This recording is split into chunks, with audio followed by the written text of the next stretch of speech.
یہ جو یقین کی قوت ہے نا، اور یہ اعتماد کی اور توکل کی، یہ بہت بڑی نعمت ہے جو کسی کو نصیب ہو۔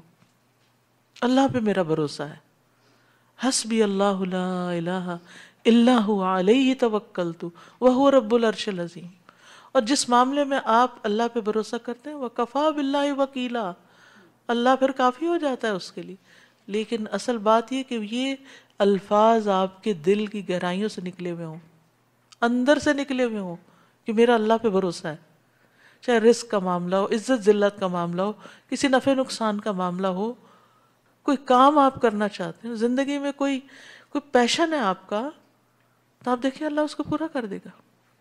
اور جب انسان کا اللہ پر ایمان ہوتا ہے نا، یقین ہوتا ہے، اس کا وہ پیشن ہوتا ہے، تو اللہ سبحانہ وتعالی اس کی وجہ سے اس کے لیے انہونی چیزیں ہونی کر دیتا ہے۔